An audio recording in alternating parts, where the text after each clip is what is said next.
Bir cinsli çiçək, iki cinsli çiçək, bir evli bitki, iki evli bitki. Bilirəm, sən də bunları çox qarışdırırsan. Elə isə videonu izlə. Çiçəyin əsas hissələri erkəklik və dişicikdir.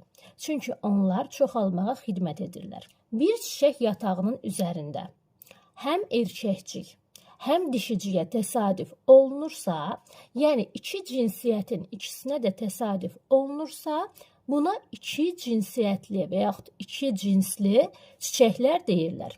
Və yaxud da hermafrodit çiçək də deyə bilərsiniz. Məsələn, bu şəkildə çiçək yatağının, yəni bu qismin üzərində həm erkəkcik, həm dişicik var.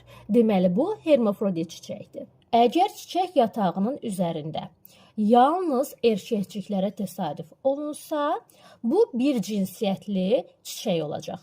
Məsələn, bu şəkildə çiçək yatağının üzərində yalnız erkəkciklər təsvir olunub. Deməli, bu bir cinsiyyətli erkək çiçəkdir. Əgər çiçək yatağının üzərində yalnız dişiciyə təsadüf olunursa, bu bir cinsiyyətli dişi çiçək olacaq. Məsələn, bu şəkildə çiçək yatağında yalnızca dişicik təsvir olunub. Deməli, bu bir cinsiyyətli dişi çiçəkdir.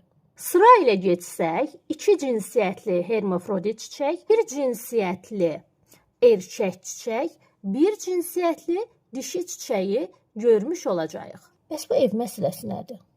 Bir bitkinin üzərində olan bütün çiçəklər, iki cinsiyyətli çiçəklər olarsa, bu bitki bir evli, iki cinsiyyətli olacaq. Məsələn, bu şəkildə bir bitkinin üzərində hermafrodit çiçəklərə təsadüf olunur. Bir evli bitkidir, çiçəkləri iki cinsiyyətlidir. Əgər bir bitkinin üzərində bir tərəfdə erkəkciyi olan çiçəklər, digər tərəfdə dişiciyi olan çiçəklər varsa, bu eyni bitkinin üzərində bir cinsiyyətli erkək çiçəklər, bir cinsiyyətli dişi çiçəklər var deməkdir. Yəni bu bitki bir evli, bir cinsiyyətli olacaq. Məsələn, bu şəkildə olduğu kimi bir bitkidir. Bir tərəfindəki çiçəklər yalnız erkəkcikli, digər tərəfindəki çiçəklər yalnız dişiciklidir. Yəni bir evli, bir cinsli çiçək. Məsələn, qarğıdalını misal göstərə bilərik. Qarğıdalının dişi çiçəkləri qıça çiçək qrupunda, erkək çiçəkləri süpürgə çiçək qrupunda toplanır. Bir evli bitkidir, bir cinsiyyətli çiçəklər var. İkievli bitkilərə misal olaraq bizim ən çox istifadə etdiyimiz söyüd bitkisini nümunə gətirmək istəyirəm. Söyüd ikievli bitkidir.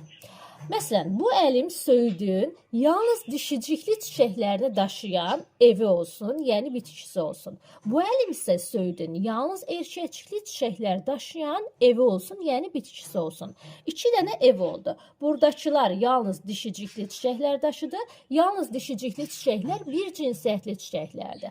Buradakılar isə yalnız erkəkcikli çiçəklər daşıdı. Yalnız erkəkcikli çiçəklər daşıyan bir cinsli çiçəklər olacaq. Deməli, söyüd iki evli, bir cinslidir. Və yadınızda saxlayın, söyüdün dişiciklər daşıyan çiçəkləri yaşıl rəngdə, erkəkciklər daşıyan çiçəkləri sarı rəngdə olur. Bu şəkildə iki evli, bir cinsli bitki göstərilmişdir. Bu evdəki bütün çiçəklər yalnız dişicik daşıyır. Bu söyüd bitkisində, qovaq bitkisində, göyrüş bitkisində ola bilər. Bu evin üzərində olan, yəni bu bitkinin üzərində olan çiçəklər isə yalnız erkəkcikli çiçəklərdir.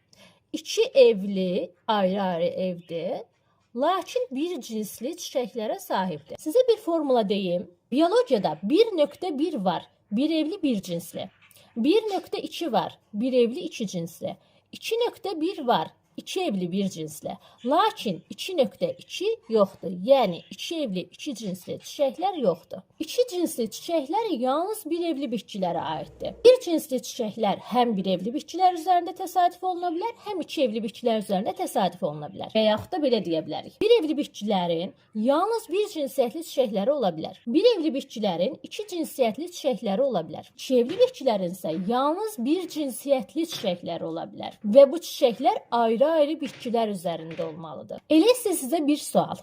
Söyüd bitkisində spermilərin əmələ gəlməsi onun hansı bitkisində və yaxud da hansı çiçəkləri olan bitkisində baş verəcək?